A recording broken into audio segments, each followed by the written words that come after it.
চট্টগ্রাম কক্সবাজার মহাসড়ক ৬ লেন করার দাবিতে চকরিয়ার মাতামুহুরী ব্রিজ এলাকায় সড়ক অবরোধ করেছে আন্দোলনকারীরা। এই মুহূর্তে চকরিয়ায় আছেন সহকর্মী সুজাউদ্দিন রুবেল। আমরা সরাসরি যুক্ত হব তার সঙ্গে।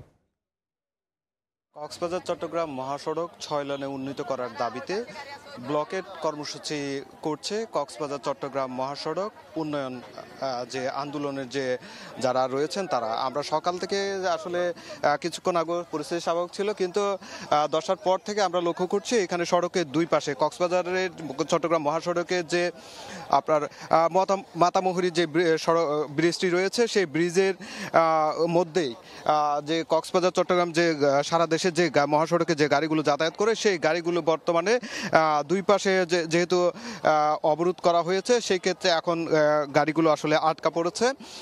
আমরা আসলে তাদের পক্ষ থেকে আসলে জানতে চেয়েছিলাম তারা আসলে কেন এই কর্মসূচি বা আন্দোলন তারা করছে। তারা বলছে যে কক্সবাজার চট্টগ্রাম মহাসড়কে প্রতিদিনই প্রাণহানির ঘটনা ঘটছে, বিভিন্ন পয়েন্টে দুর্ঘটনা ঘটছে। বিশেষ করে যেহেতু ঝুঁকিপূর্ণ বাঁক রয়েছে, সারা বাংলাদেশের গাড়িগুলো পর্যটন নগরী হতে কক্সবাজারে যাচ্ছে, লবণের গাড়ি এবং 3 চাকার যে গাড়িগুলো রয়েছে এগুলোর কারণে প্রতিনিয়ত দুর্ঘটনা বাড়ছে এবং প্রতিদিনই মানুষের প্রাণহানির ঘটনা ঘটছে।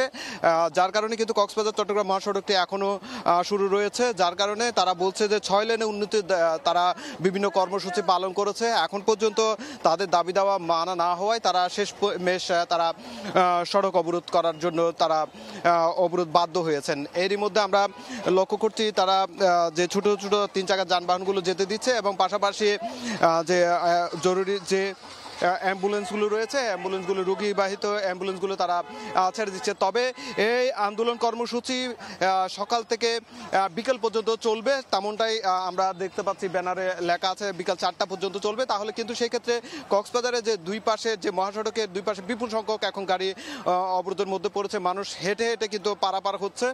এই যে দুর্ভোগ এটি আসলে কতক্ষণে নিরসন হবে সেটি এখন দেখার বিষয়। তো এই ছিল আমার কাছে চকরিয়া মাতামুহুরী এলাকা থেকে সবশেষ। সহকর্মী সুজাউদ্দিন রুবেল যুক্ত হয়েছিলেন কক্সবাজারের চকরিয়া থেকে।